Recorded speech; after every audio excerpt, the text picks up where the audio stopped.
I'm not sure if we celebrate or honor or observe or none of the above when it comes to Labor Day and Labor Day weekend. The origins of the holiday are rooted in 1894 and a strike in the company town of Pullman, Chicago, Illinois. The Pullman Company were selling an aspirational product, luxury rail cars. Industrialist George Pullman's workers all lived in company-owned buildings. The town was highly stratified. Pullman lived in an enormous mansion. Managers lived in houses. Skilled workers lived in small apartments, and laborers stayed in dormitories. The housing conditions in the dormitories were incredibly cramped. Then the disastrous depression of the 1890s came about, and Pullman made a decision to cut costs by lowering wages. Workers throughout Chicago and the rest of the country were in the same boat as the Pullman employees. Wages dropped across the board. Pullman cut the pay of his workers by 30%, but he did not lower the rent on any of the company-owned buildings and the prices in the company-owned stores accordingly. So it became more and more difficult for the Pullman workers to support their families. Eventually, word of their plight began to spread throughout the city. Chicago police officers took up collections for those affected by Pullman's price gouging. The workers ultimately launched a strike on May 11th of 1894, and they received support from the American Railway Union. Many different groups stepped in to intervene, including the U.S. Conference of Mayors.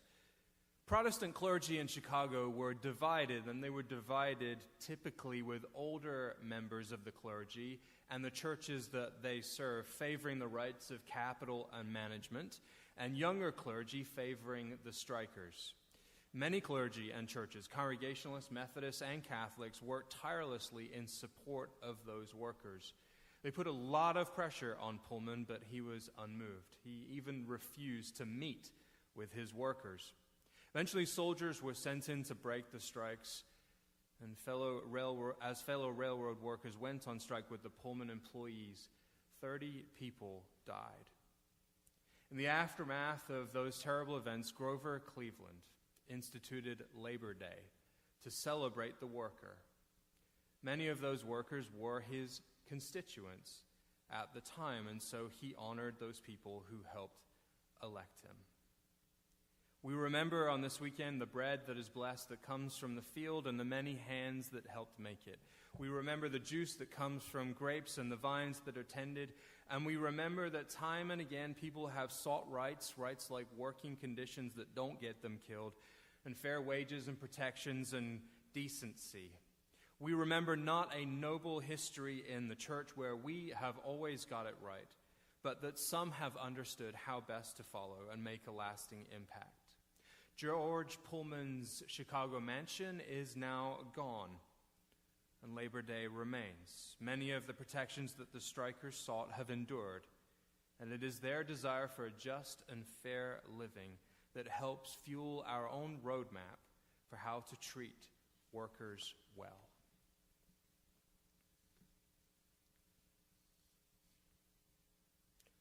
This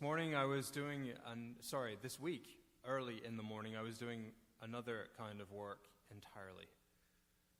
I, this summer, have completely fallen madly in love with cycling.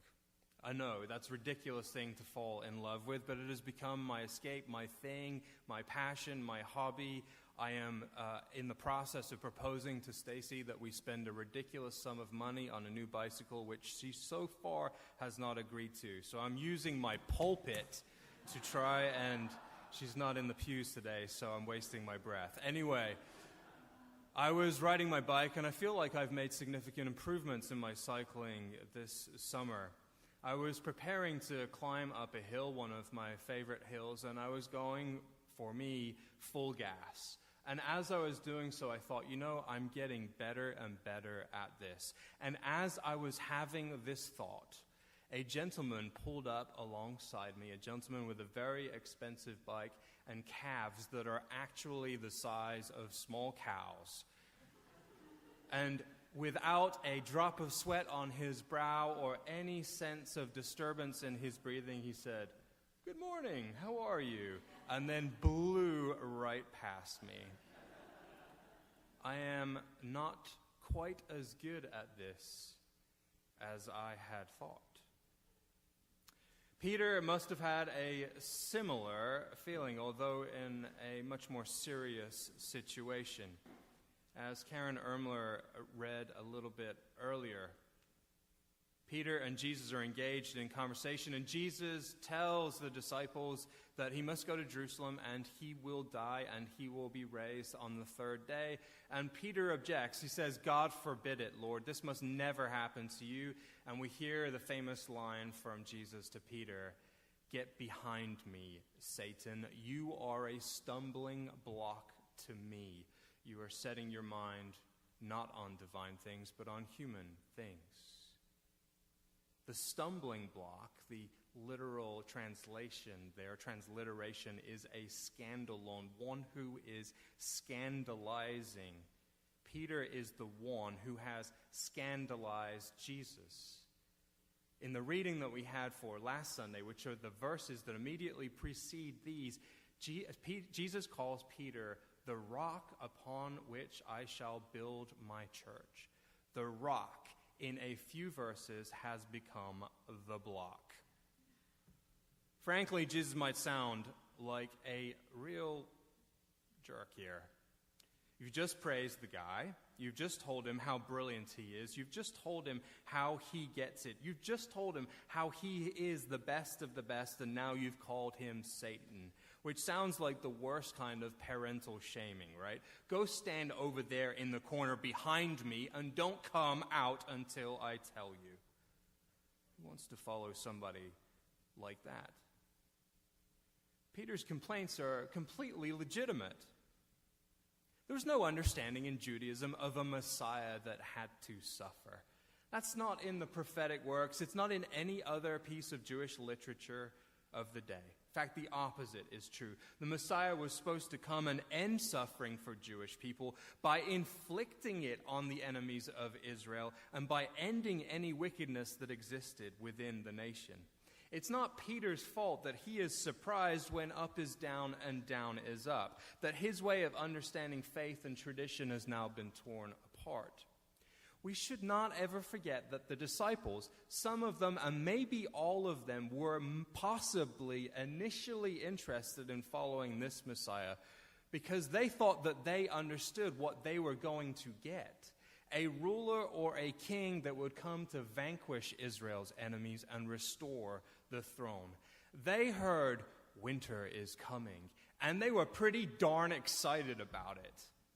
It was probably only later that they began to realize that the coming apocalyptic reign was based on mercy and love, based on instituting just relationships rather than some sort of vengeance. And perhaps by this point in the 16th chapter of Matthew, they've begun to figure this out. Again, Peter has just said, "You are the Son of the living God," which of course means that Caesar is not the Son of the living God, which is what it said on the coins of the empire and was a generally held opinion across the empire. And by this point in the reign of Caesar Augustus, he wasn't merely a good Caesar, he was a great Caesar, easily identifiable in the empire as the Son of God in their way of believing. And Peter has just proclaimed, "No, Jesus, you are the Son of God." Was it because Peter believed or hoped that Jesus wasn't going to get the heck beaten out of himself? Or was it because he thought that Jesus was going to beat the heck out of Caesar? Mercy and love, love and light, justice and peace, flattening the hierarchy.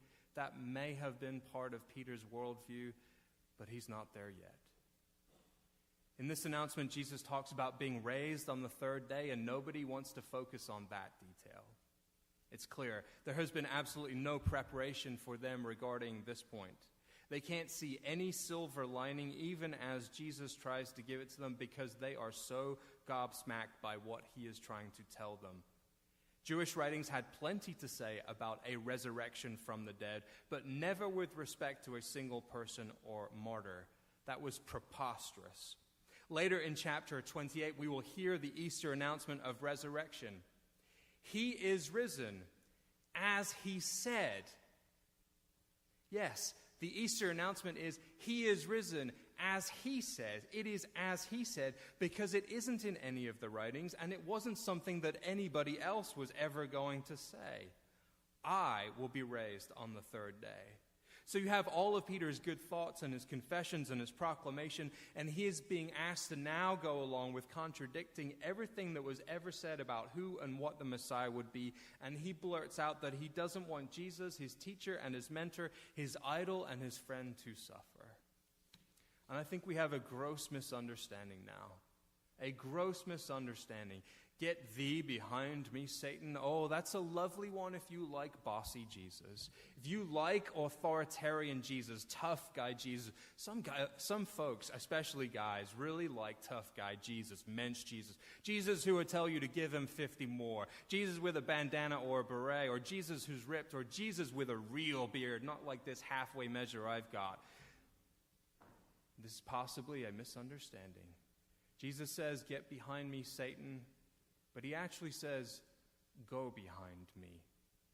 Go behind me, which is a small change, but a really big difference. Satan, of course, calling someone that sounds pretty terrible, I'll admit. But it's simply a way of referring to the 4th chapter of this gospel, where Satan, temptation, seeks to have Jesus do something that runs counter to his understanding of God's will. Go behind me might simply mean, don't get in my way, or it could mean just simply, follow me. Follow me. Don't stand in front of me, get behind me, and follow me. Go behind me because I understand that you don't understand.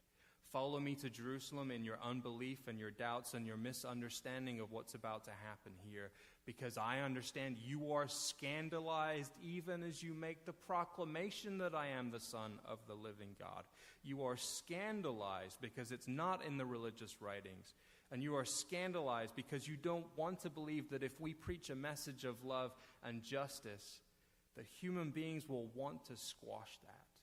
And perhaps you are scandalized that God will seemingly allow human beings to try and squash this message of good news. Why are you scandalized, Peter? That this gospel, this story of liberation for the captive, of sight for those who cannot see, of hearing for those who are deaf, would be uncomfortable for the status quo?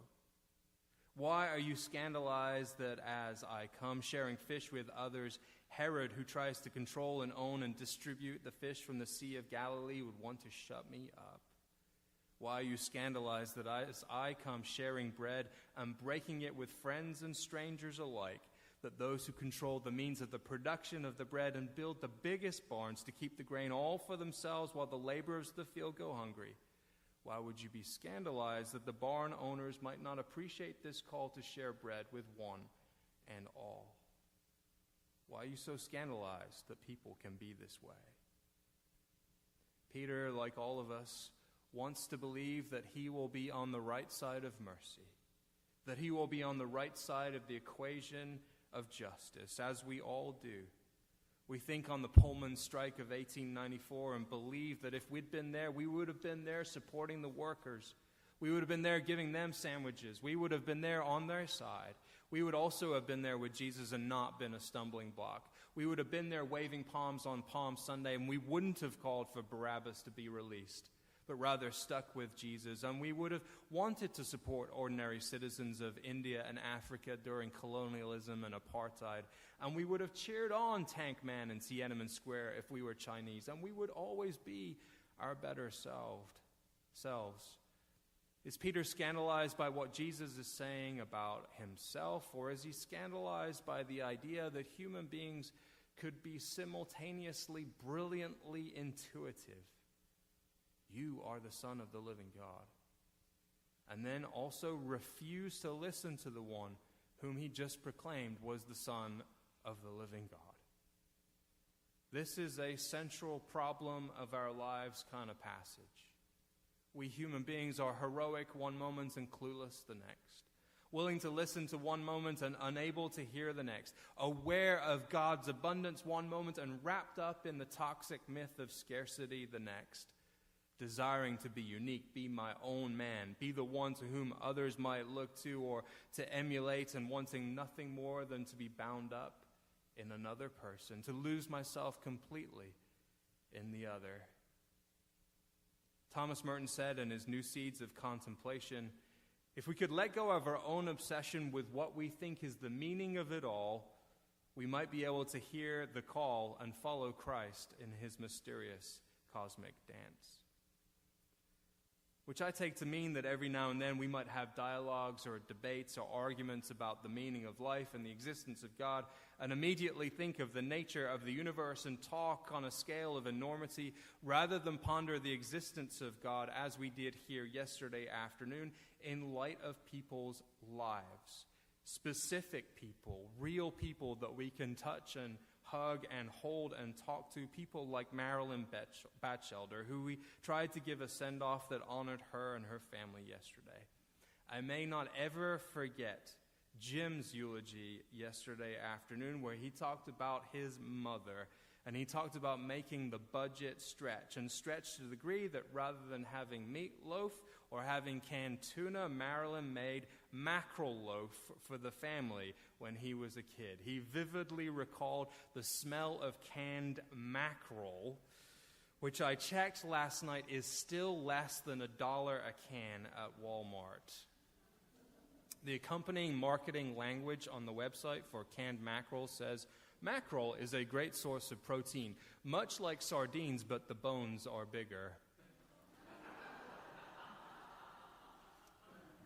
My point is that we can run around contemplating the universe, and that's fine. And the call may be cosmic in that it might indeed come from the creator of the universe, but not many of us can make this call intelligible unless we think of it in relationship. As a mother or a child, as a spouse, or as a sister. What would we say about Marilyn? That her life was bound up in the lives of others, in Dick's life and in her children's lives, in her clients and the kids that she taught, and in her fellow female clergy members that she still inspires, and members of the church, and her friends and people that she met, that her life is not intelligible except in relation to another, being bound up in another. Why would we ever expect faith in the living God to be sucked out of human experience? The human experience of relationship to somebody else and with somebody else. Maybe that's why institutional faith might seem like it's in trouble in our society. Who wants their identity to be bound up in someone else, to understand myself as a brother or as a sister or as a fellow human being? Because I am decidedly less unique if my primary identity is as Roger's son and Stacy's husband and Ben and Josie's father. That's why the call remains for the worker and the manager, the father and the son, to simply follow. Not get behind me, but all of you who are a mix of good and great and often less than great, you who are both racist and you who have dealt with your racism or it is a work in action, you who have dealt with your misogyny and those of you who still struggle with it all at the same time, you who can be trusting and deeply mistrustful, you who are kind and unkind, generous and stingy, often in the same breath, you who are both capable of being God to another and for another and needing another to show you who God is and what God's love is like. You great cyclists and you less than great cyclists, you people, all of you people, follow. Not get behind me, go behind me. You might focus on the cross while Jesus is talking, but as Jesus is talking about resurrection, about life, about mercy, about love. When you get stuck in the world's difficulties and the world's troubles, please hear the call once again. Follow me. May God's peace be with you.